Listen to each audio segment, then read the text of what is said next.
यह मानते कि सुख पूर्व जन्म का परिणाम है, तो वे यह क्यों कहते कि वर्तमान जीवन का सुख दुख स्थिति का परिणाम होता है।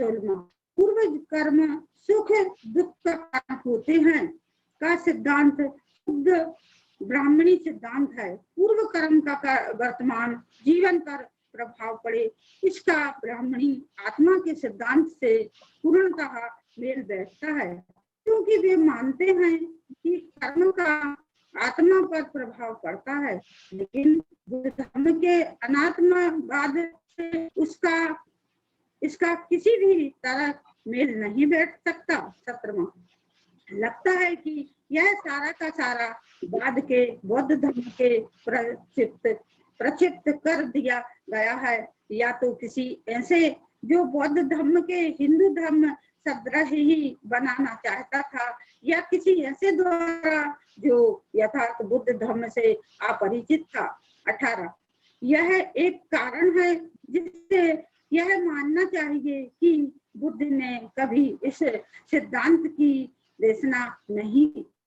19, एक दूसरा और अधिक सामान्य कारण भी है जिससे यह मानना चाहिए कि भगवान बुद्ध की इस सिद्धांत की देशना नहीं कर सकते थे। 20, भावी जन्म के संचालक के रूप में पूर्व जन्म को स्वीकार करने के हिंदू सिद्धांत का आधार अन्यायपूर्ण है। इस प्रकार के सिद्धांत व आविष्कार करने का आखिर क्या प्रयोजन हो सकता है। 21, इसका एक ही उद्देश्य हो सकता है कि आज अथवा समाज को गरीबों और दरिद्रों की दुरावस्था से सर्वथा मुक्त कर दिया जाए। 22, अन्यथा इस प्रकार के अत्याचार पूर्ण तथा बेहुदा सिद्धांत का कभी आविष्कार न होता। 23, यह कल्पना कर सकना असंभव है कि महाकारुणिक बुद्ध ने कभी इस प्रकार के सिद्धांत का समर्थन किया हो। अब आगे का चैप्टर। नमो बुद्धाय। 3, अहिंसा। अहिंसा के विभिन्न अर्थ। वीडियो खोल लीजिए सर, वीडियो व्याख्या की गई और इसे व्यवहार में लाया गया। सीडी बुद्ध साहब वीडियो खोल लीजिए। ठीक, वीडियो खोला तो है।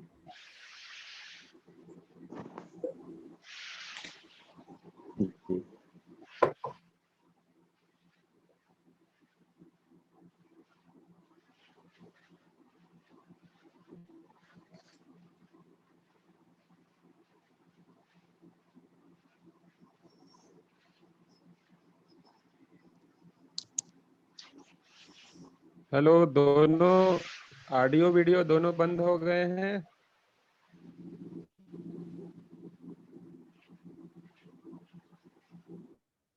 वीडियो तो चालू है। हाँ, अभी आ रही है। चलिए शुरू करें। जी सर। विभाग 3, अहिंसा। अहिंसा के विभिन्न अर्थ जिनमें इसकी व्याख्या की गई और इसे व्यवहार में लाया गया। 1, अहिंसा अथवा हत्या न करना बुद्ध की शिक्षा का महत्वपूर्ण अंग है। 2, इसका करुणा तथा मैत्री से अत्यंत निकट का संबंध है। 3, फिर भी प्रश्न उठाया गया है कि क्या भगवान बुद्ध की अहिंसा बाध्यता में निर्बाध थी या केवल प्रासंगिक थी?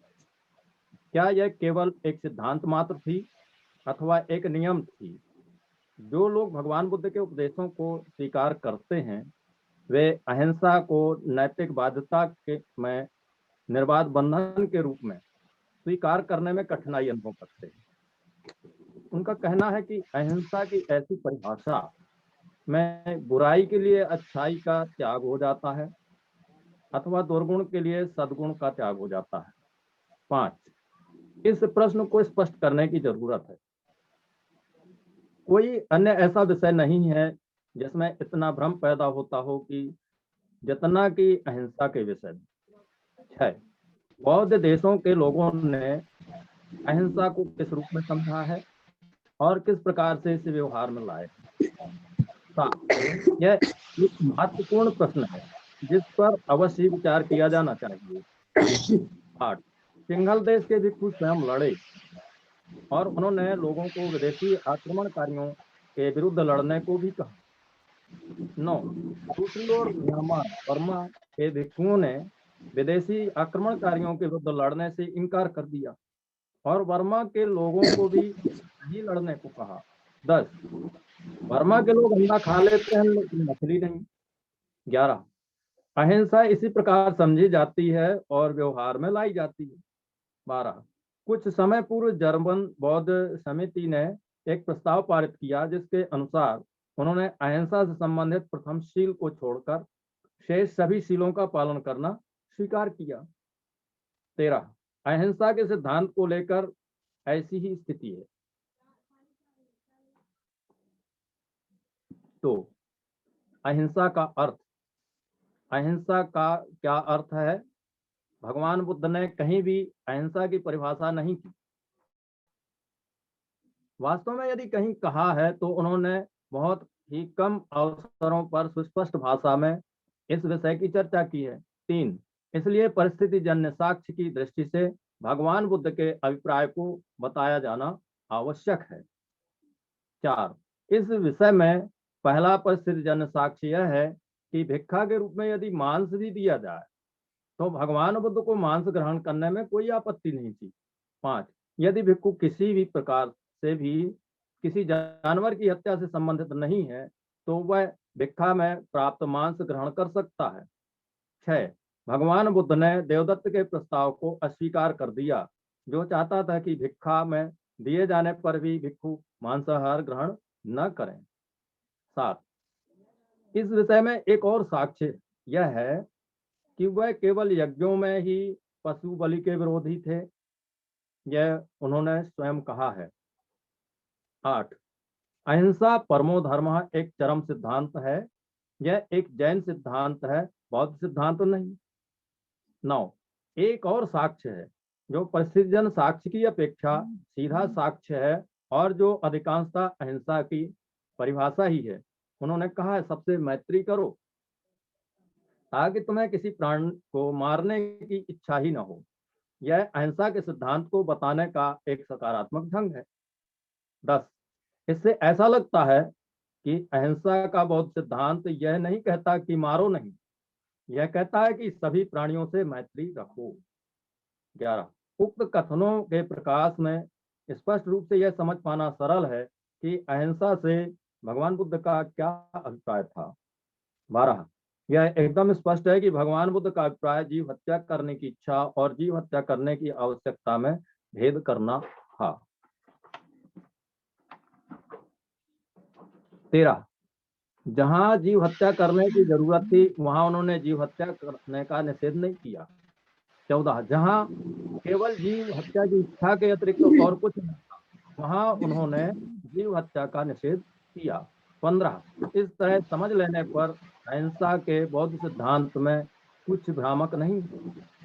16 यह पूर्णतः एक युक्तियुक्त अथवा नैतिक सिद्धांत है जिसे सभी को स्वीकार कर लेना ही चाहिए। 17 इसमें कोई संदेह नहीं कि उन्होंने इस बात का निर्णय व्यक्ति पर ही छोड़ दिया है कि जीव हत्या की आवश्यकता है या नहीं। व्यक्ति के अतिरिक्त और किस पर यह निर्णय छोड़ा जा सकता था? आदमी का पास प्रज्ञा है और उसे इसका उपयोग करना चाहिए। 18 एक नैतिक आदमी पर भरोसा किया जा सकता है कि वह सही विभाजक रेखा खींच सकेगा। 19 ब्राह्मणी धर्म में जीव हिंसा करने की इच्छा है। 20 जैन धर्म में जीव हिंसा कभी भी न करने की इच्छा है। 21 भगवान बुद्ध का सिद्धांत उनके मध्यम मार्ग के अनुरूप है। 22 इसी बात को दूसरे शब्दों में कहा जाए तो भगवान बुद्ध ने शील, प्रिंसिपल और नियम, रूल में भेद किया है। उन्होंने अहिंसा को नियम नहीं बनाया, उन्होंने इसे एक सिद्धांत अथवा जीवन का एक पथ माना है। 23 इसमें कोई संदेह नहीं कि ऐसा करके भगवान बुद्ध ने अत्यंत प्रज्ञा सम्मत बात की है। 24 एक शील, प्रिंसिपल आपको कार्य करने के लिए स्वतंत्र छोड़ता है, एक नियम स्वतंत्र नहीं छोड़ता। या तो आप नियम को तोड़ते हैं या नियम आपको तोड़ता है। नमो बुद्धाय। संस्करण। पहला, एक आत्मा का एक शरीर से दूसरे शरीर में जाना। पहला, भगवान बुद्ध ने पुनर्जन्म की देशना की, किंतु भगवान बुद्ध यह भी कहा कि संस्करण नहीं है। दूसरा, ऐसे लोगों की कमी नहीं है जो भगवान बुद्ध पर यह दोषारोपण करते थे कि वे दो परस्पर विरोधी सिद्धांतों की देशना करते थे।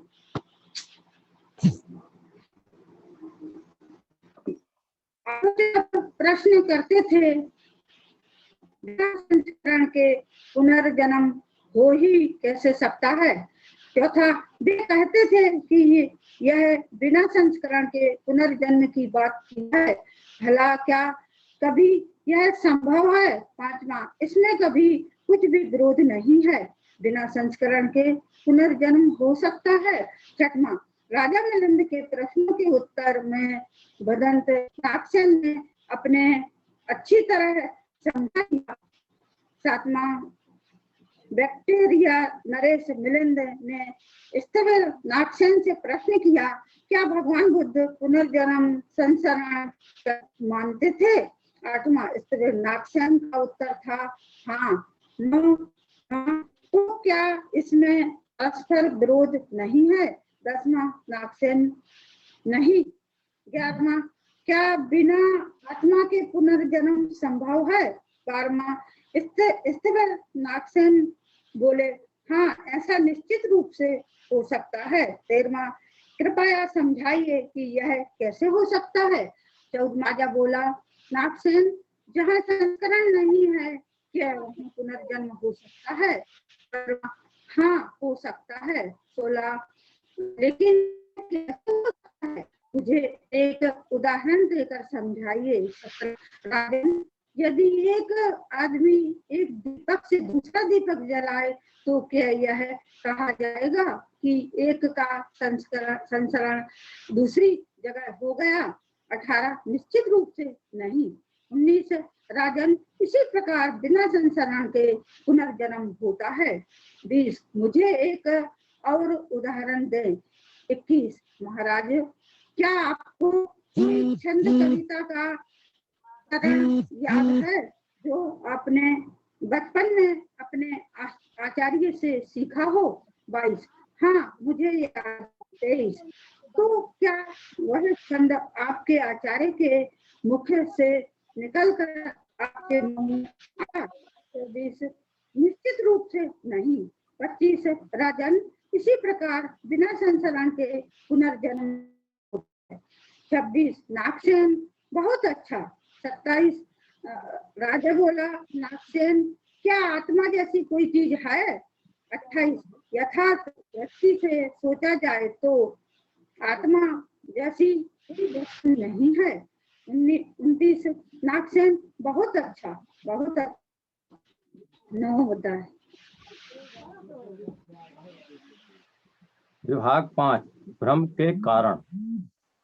भगवान बुद्ध के उपदेशों को जिन श्रोताओं ने सुना उनमें अधिकांश भिक्षु थे। तो किसी भी विषय में भगवान बुद्ध का क्या कहना था उसे जन साधारण तक पहुंचाने वाले भिक्षुगण ही थे। 3, लेखन कला अभी विकसित नहीं हुई है, इसलिए भिक्षुओं को वह सब कंठस्थ करना होता जो कुछ वे सुनते। प्रत्येक भिक्षु को जो कुछ सुनता था उसे कंठस्थ करने की चिंता नहीं करता था, लेकिन कुछ भिक्षु थे जिन्होंने कंठस्थ करना अपना व्यवसाय बना लिया। वे भाणक कहलाते थे। बौद्ध त्रिपिटक और उसकी 8 कथाएं समुद्र की तरह विशाल हैं। उन्हें कंठस्थ कर पाना सचमुच एक बड़ा असाधारण कार्य था। 5, प्रायः ऐसा पाया गया है कि भगवान बुद्ध ने जो कुछ कहा उसे गलत ढंग से प्रस्तुत किया गया है। 6, भगवान बुद्ध के जीवन काल में भी कई बार उनके वचनों के गलत प्रस्तुतिकरण की जानकारी उनको दी गई। उदाहरण के तौर पर ऐसे 5 अवसरों का उल्लेख किया जा सकता है। एक का उल्लेख अलगतम सूक्त में आया है, दूसरे का महाकम्म विभंग सूक्त में, तीसरे का कर्ण कट्ठल सूक्त में, चौथे का महातन्हा सांख्य सूक्त में और पांचवें का जीवक सूक्त में। 8 शायद इस तरह के और भी अनेक अवसरों पर तथागत के वचनों का गलत प्रस्तुतिकरण किया गया हो, क्योंकि हम देखते हैं कि भिक्षु ही भगवान बुद्ध के पास गए और प्रश्न किया कि ऐसी परिस्थिति में उन्हें क्या करना चाहिए। 9 कर्म और पुनर्जन्म के बारे में बुद्ध वचनों के गलत प्रस्तुतिकरण के अवसर सामान्य बात है। 10 इन सिद्धांतों को ब्राह्मणी धर्म में भी स्थान प्राप्त है। परिमाण स्वरूप आणकों के लिए ब्राह्मणी मत को बौद्ध धर्म में सम्मिलित कर लेना सुगम था। 11 इसलिए त्रिपिटक में जिसे भी बुद्ध वचन के रूप में माना गया है, उसे स्वीकार करने में बहुत सावधानी की आवश्यकता है। 12 लेकिन इसके लिए एक कसौटी उपलब्ध है। यदि कोई ऐसी बात है जिसके बारे में विश्वास के साथ कहा जा सकता है, तो वह यह है कि उनका कोई महत्व नहीं होता। यदि उनका कथन बुद्धि संगत तर्क संगत नहीं होता, इसलिए जो कुछ भी बुद्धि संगत और तर्क संगत है, अन्य बातें समान होते हुए उसे बुद्ध वचन के रूप में लिया जा सकता है। 14 दूसरी बात यह है कि भगवान बुद्ध ने कभी ऐसी बेकार की चर्चा में नहीं पड़ना चाहा जो आदमी के कल्याण के लिए लाभकारी नहीं थी। इसलिए कोई भी ऐसी बात जिसका आदमी के कल्याण से कोई संबंध नहीं है, यदि भगवान बुद्ध के सिर मढ़ी जाती है तो उसे बुद्ध वचन स्वीकार नहीं किया जा सकता। 15 एक तीसरी कसौटी भी है, वह यह कि भगवान बुद्ध ने सभी विषयों को 2 वर्गों में विभक्त कर रखा था। ऐसे विषय जिनके बारे में वे निश्चित थे और ऐसे विषय जिनके बारे में वे निश्चित नहीं थे। जो विषय पहली श्रेणी में आते हैं उनके बारे में उन्होंने अपने विचार निश्चयात्मक रूप से और अंतिम रूप से व्यक्त किए हैं। जो विषय दूसरी श्रेणी में आते हैं उनके बारे में उन्होंने अपने विचार व्यक्त किए हैं, लेकिन ऐसे विचार बदले भी जा सकते हैं। 16 वार्ता करते समय जिन 3 प्रश्नों के बारे में संदेह और मतभेद है, उनके बारे में यह निर्णय करने से पहले कि भगवान बुद्ध का निश्चित मत क्या था, यह आवश्यक है कि हम इन कसौटियों को ना भूलें। नमो बुद्धाय। तीसरा भाग बौद्ध जीवन मार्ग।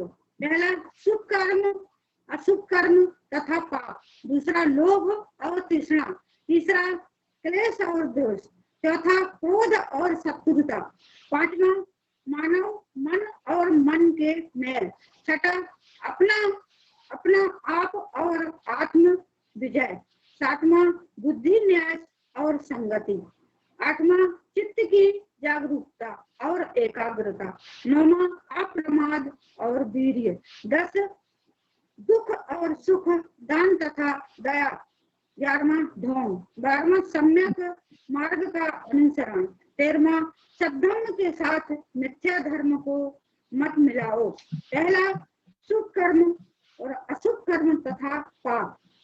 पहला शुभ कर्म करो, अशुभ कर्म में सहयोग ना हो, कोई पाप ना करो। दूसरा यदि बौद्ध जीवन मार्ग है। तीसरा यदि आदमी शुभ कर्म करे तो उसे पुनः पुनः करना चाहिए, उसी में चित्त लगाना चाहिए। शुभ कर्मों का संचय सुख कर होता है। चौथा भलाई के बारे में यह मत सोचो कि मैं इसे प्राप्त ना कर सकूंगा, बूंद बूंद पानी करके घड़ा भर जाता है। इसी प्रकार थोड़ा थोड़ा करके बुद्धिमान आदमी बहुत शुभ कर्म कर सकता है। पांचवा जिस काम को करके आदमी को पछताना ना पड़े, जिसके फल को वह आनंदित मन से भोग सके, उस काम का करना अच्छा है। छठवां जिस काम को करके आदमी को अनुताप ना हो, और जिसके फल को प्रफुल्लित मन से भोग सके उस काम का करना अच्छा है। सातवां, यदि आदमी कोई शुभ काम करे तो उसे यह शुभ कर्म बार बार करना चाहिए, उसे इसमें आनंदित होना चाहिए। शुभ कर्मों का करना आनंददायक होता है। आठवां, अच्छे आदमी को भी बुरे दिन देखने पड़ जाते हैं जब तक उसे अपने शुभ कर्मों का फल मिलना आरंभ नहीं होता, लेकिन जब उसे अपने शुभ कर्मों का फल मिलना आरंभ होता है तब अच्छा आदमी अच्छे दिन देखता है। नौवां, भलाई यह कभी न सोचे कि इसे प्राप्त ना कर सकूंगा। जिस प्रकार बूंद बूंद करके पानी का घड़ा भर जाता है, उसी प्रकार थोड़ा थोड़ा करके ही भला आदमी भलाई से भर जाता है। 10वां, शील समाचार की सुगंध चंदन टगर मल्लिका सबकी सुगंध से बढ़ता है। 11वां, और चंदन की सुगंध कुछ ही दूर तक जाती है, किंतु शील की सुगंध बहुत दूर तक जाती है। 12, बुराई के बारे में भी यह ना सोचें कि यह मुझ तक नहीं पहुंचेगी। जिस प्रकार बूंद बूंद करके पानी का घड़ा भर जाता हो, उसी प्रकार थोड़ा थोड़ा करके कर्म भी बहुत हो जाते हैं। 13वां, कोई भी ऐसा काम करना अच्छा नहीं जिसके करने से पछताना हो और जिसका फल अश्रु मुख होकर रोते हुए भोगना पड़े। 14, कोई आदमी दुष्ट मन से कुछ बोलता है वह कोई काम करता है तो दुख उसके पीछे पीछे ऐसे हो लेता है जैसे गाड़ी का पहिया खींचने वाले पशु के पीछे पीछे।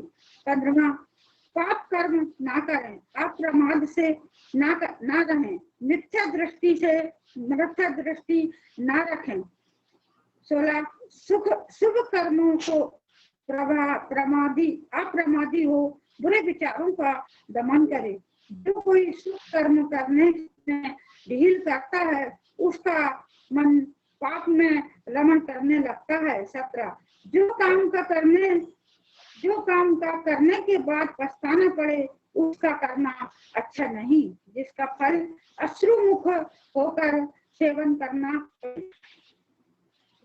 18, पापी भी सुख भोगता है जब तक उसका पाप कर्म नहीं पकता, लेकिन जब उसका पाप कर्म पकता है तब वह दुख भोगता है। 19, कोई आदमी बुराई को छोटा ना समझे और अपने दिल में यह नहीं सोचे कि यह मुझ तक नहीं पहुंच सकेगी।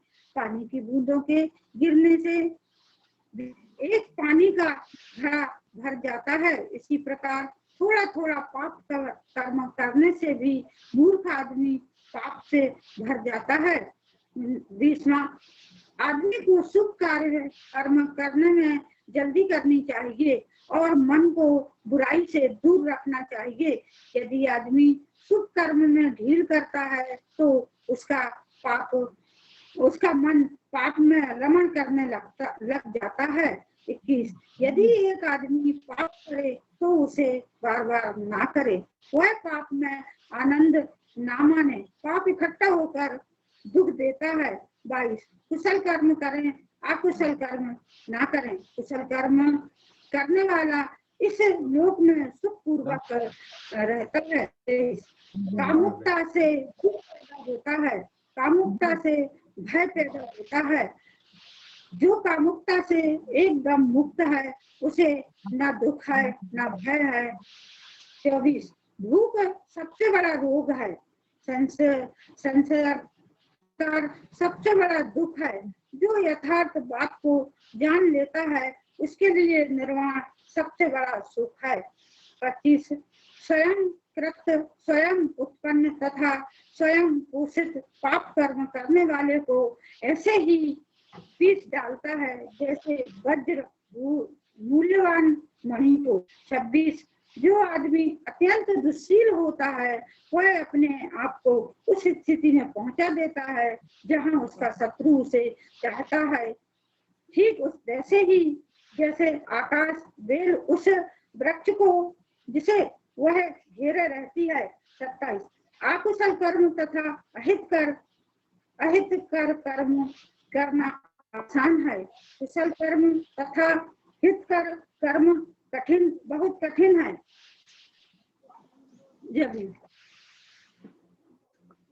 तो तृष्णा और काम वासना। 1 तृष्णा अथवा काम वासना के वशीभूत न होना। 2 यही बौद्ध जीवन मार्ग है।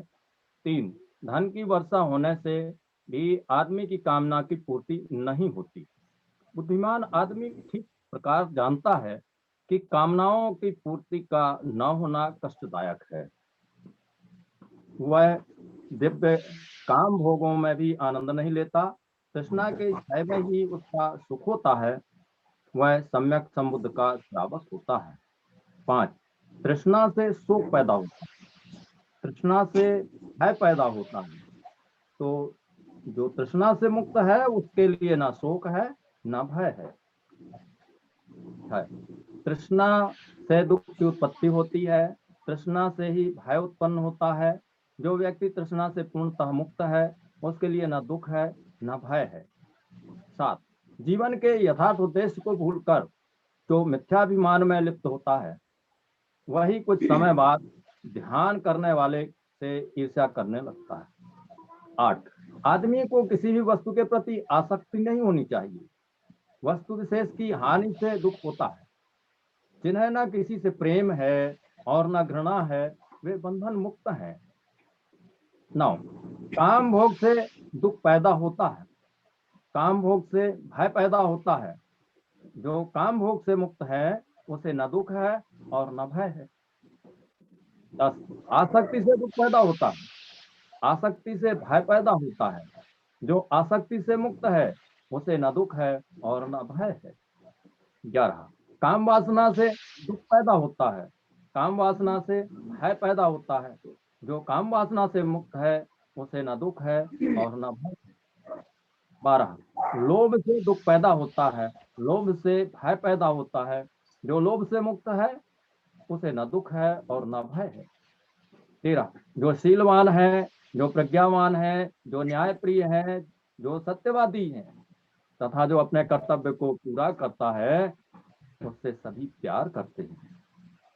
14 जो आदमी चिरकाल के बाद प्रवास से सकुशल लौटता है उसका रिश्तेदार, मित्र तथा प्रियजन अभिनंदन करते हैं। 15 इसी प्रकार कुशल कर्म वाले को कुशल कर्म परलोक में उसी प्रकार स्वागत करते हैं जिस प्रकार परदेश से लौटने पर उसके रिश्तेदार और मित्र उसका स्वागत करते हैं। नमो बुद्धाय। तीसरा क्लेश और द्वेष। पहला किसी को क्लेश मत दो, किसी से द्वेष मत रखो। दूसरा यही बौद्ध जीवन मार्ग है। तीसरा क्या संसार में कोई आदमी इतना निर्दोष है कि उसे दोष दिया ही नहीं जा सकता। जैसे शिक्षित घोड़ा चाबुक की मार की अपेक्षा नहीं रखता। चौथा श्रद्धाशील वीर्य समाधि धम्म विजय सत्य की खोज विद्या तथा आचरण की पूर्णता तथा स्मृति जागरूकता से इस महान दुख का अंत करो। 5वां क्षमा सबसे बड़ा तप है, निर्वाण सबसे बड़ा सुख है। ऐसा बुद्ध कहते हैं जो दूसरों को आघात पहुंचाए वह प्रवज्जित नहीं, जो दूसरों को पीड़ा न दे वही श्रवण है। 6 वाणी से बुरा वचन न बोलना, किसी को कोई कष्ट न देना, विनय पूर्वक नियम अनुसार संयत रहना, यही बुद्धि की देशना है। 7वां न जीव हिंसा करो न कराओ। 8वां अपने लिए सुख चाहने वाला जो सुख चाहने वाले प्राणियों को न कष्ट देता है और न जान से मारता है वह सुख प्राप्त करेगा। 9वां यदि एक टूटे भाजन की तरह तुम निशब्द हो जाओ तो तुमने निर्वाण प्राप्त कर लिया, तुम्हारा क्रोध से कोई संबंध नहीं। 10वां जो निर्दोष और अहर्निकर व्यक्तियों को कष्ट देता है वह स्वयं कष्ट भोगता है। 11 चाहे वह अलंकृत हो तो भी, यदि उसकी चर्या विषय नहीं, यदि वह शांत है, दांत है, स्थिरचित है, ब्रह्मचारी है, दूसरों के छिद्रावेशन करता नहीं फिरता, वह सचमुच एक श्रवण है, एक भिक्षु है। 12, क्या कोई लज्जा के मारे ही इतना संयत रहता है कि उसे कोई कुछ कह ना सके, जैसे अच्छा घोड़ा चाबुक की अपेक्षा नहीं रखता। 13, यदि कोई आदमी किसी हानिकारक, शुद्ध और निर्दोष आदमी के विरुद्ध कुछ करता है तो उसकी बुराई आकर उसी आदमी पर पड़ती है। ठीक वैसे ही हवा के विरुद्ध फेंकी हुई धूल फेंकने पर भी आकर पड़ती है। नमो बुद्धाय।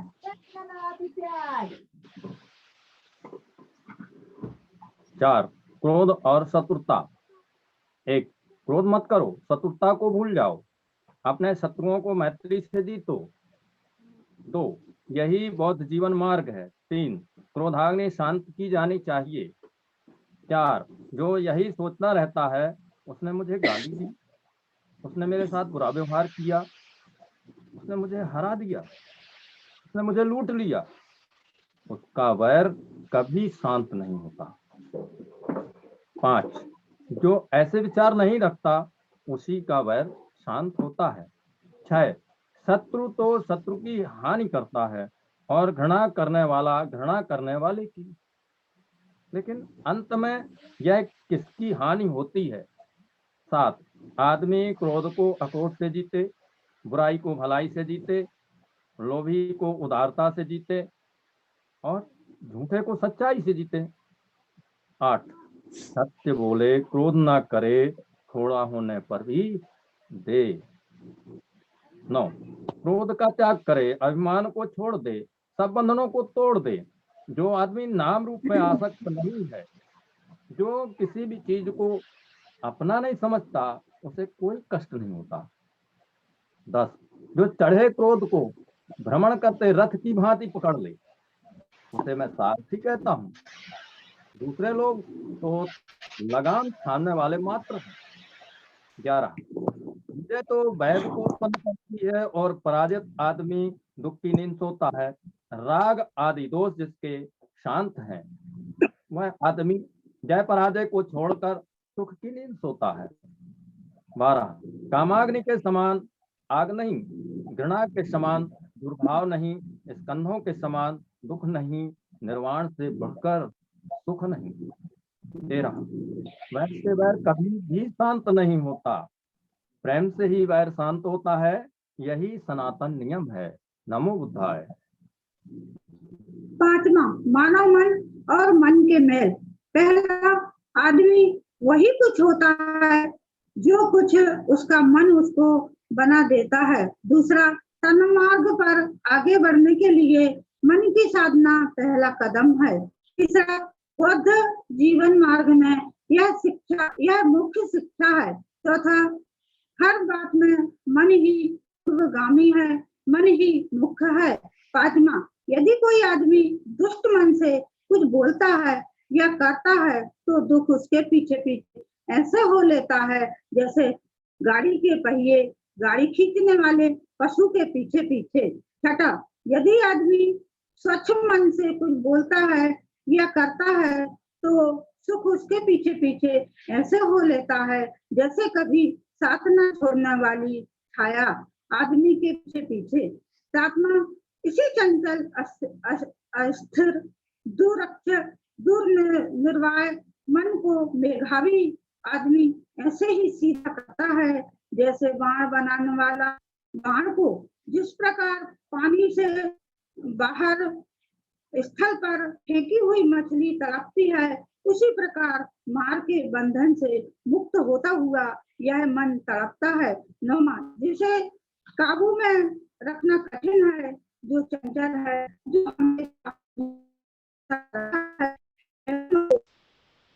अच्छा है, काबू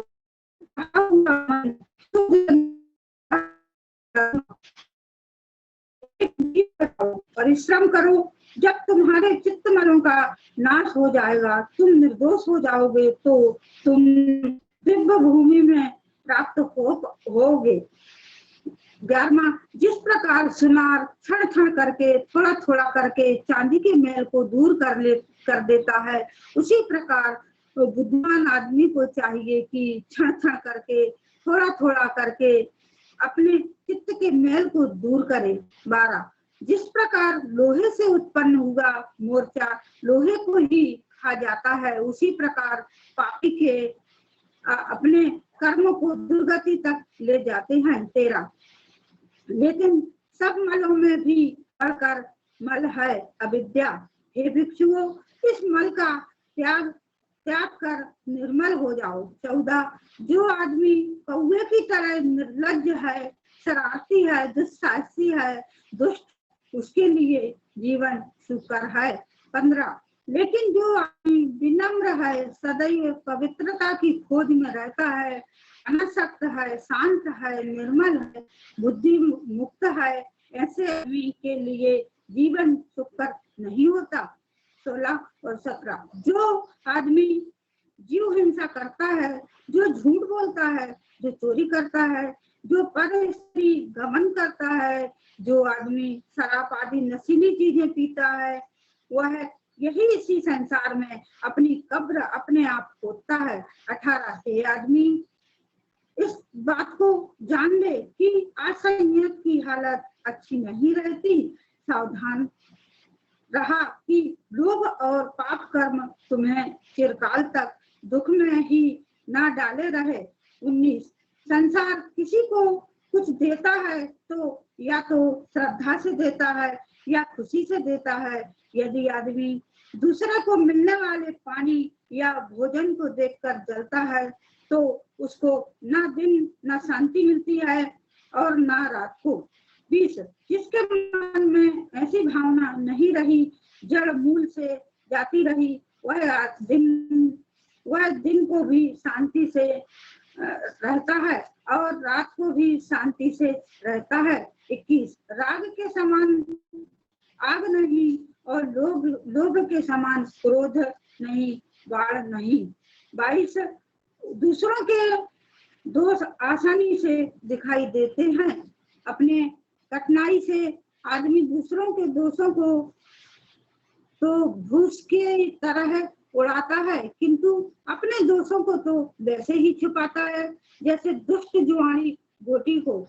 23, जो आदमी दूसरों के दोष ही देखता रहता है, अपने सदा खिजा ही रहता है, उसके आश्रय बढ़ते ही जाते हैं, वह चित्तमलों के क्षय से बहुत दूर है।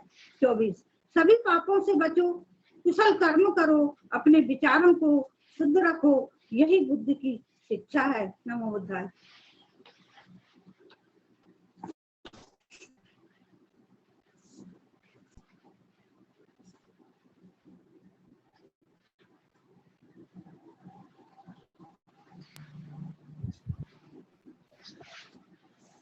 जी बहुत साफ।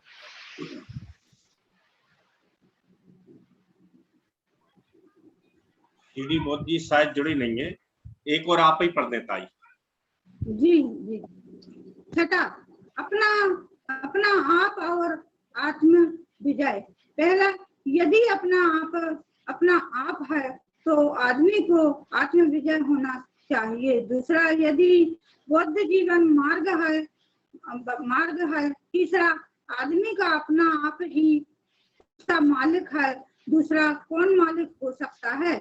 यदि आदमी अपने आप को संयत रखता है तो वह दुर्लभ स्वामित्व को प्राप्त करता है।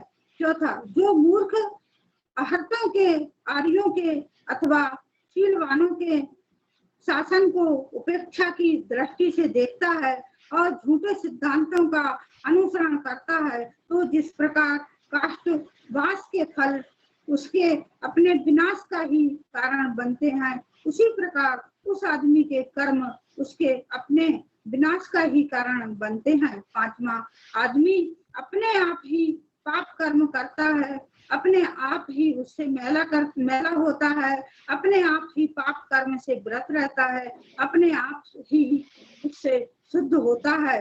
शुद्धि अशुद्धि प्रत्येक की व्यक्तिगत बात है, एक दूसरे को शुद्ध नहीं कर सकता।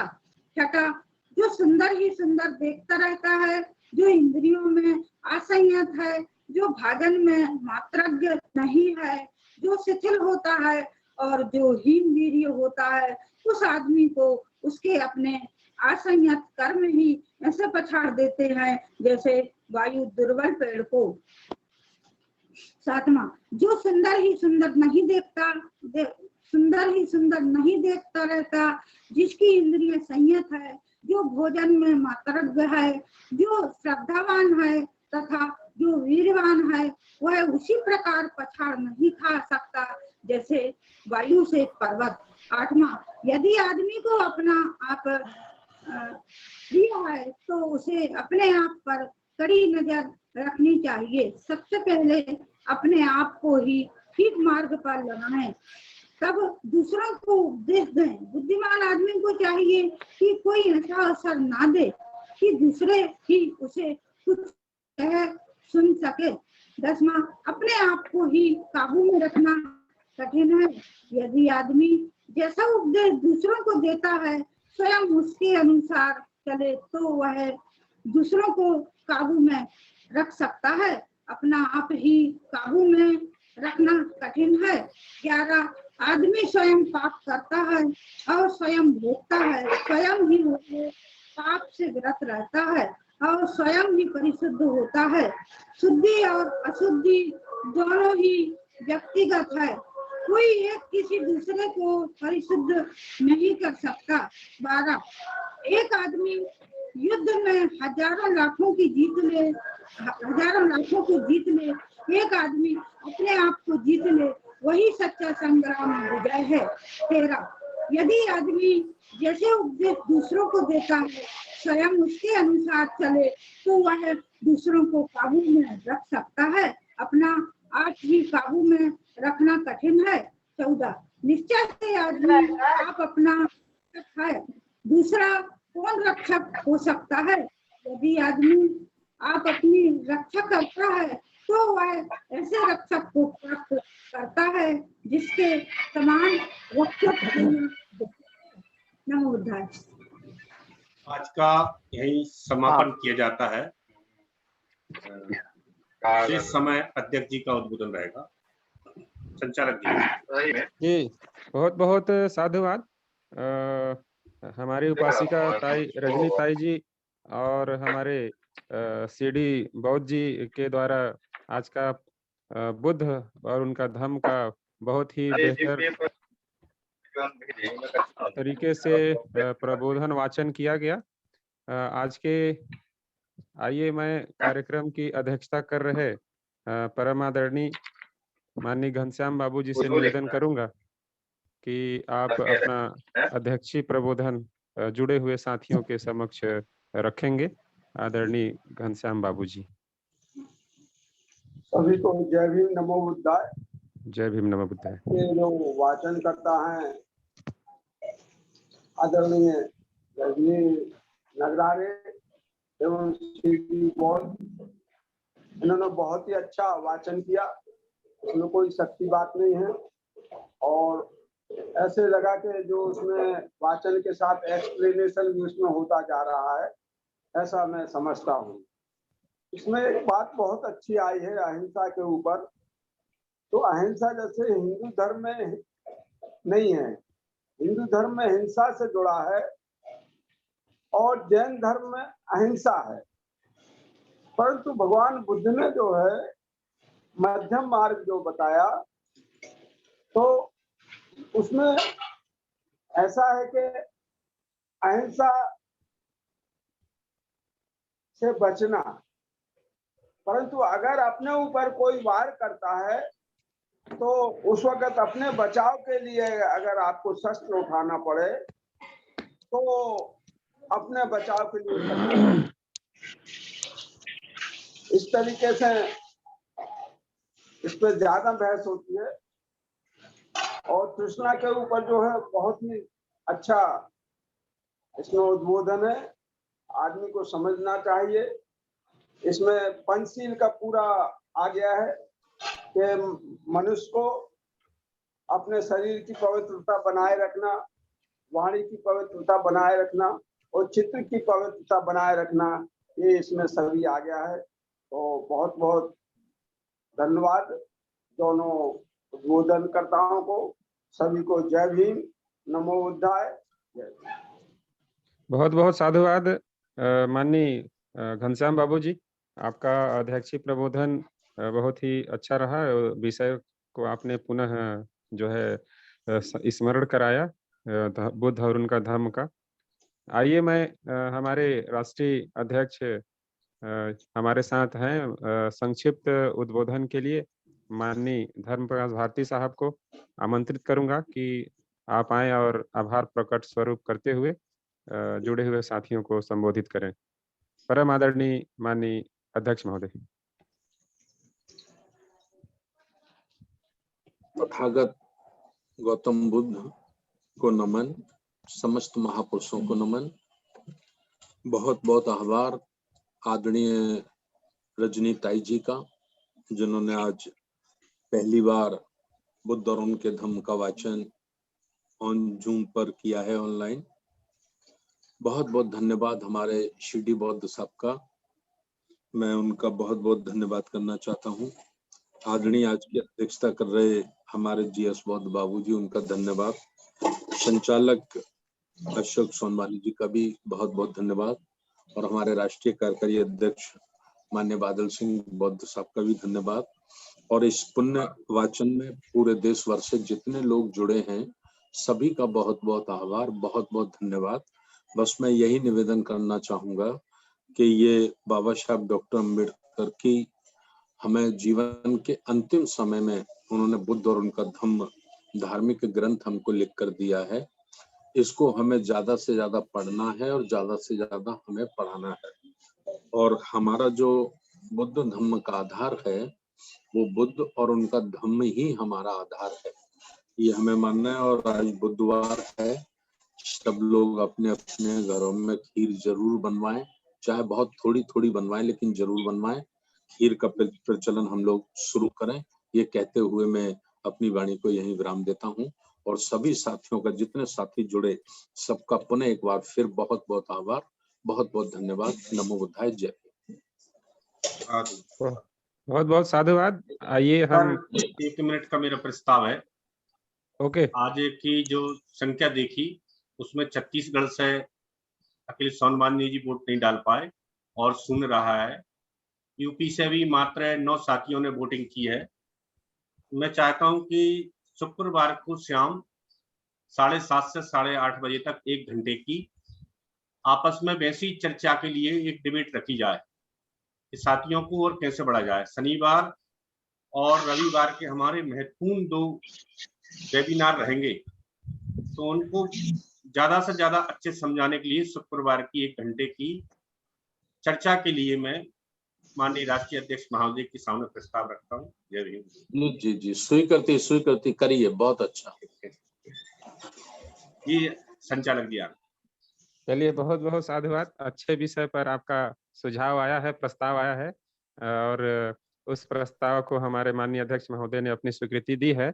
आशा करते हैं कि उस डिबेट में, उस चर्चा परिचर्चा में बहुत अच्छा निष्कर्ष निकलेगा और हम आगामी समय में अधिक से अधिक पूरे देश भर के लोगों को जोड़ पाएंगे।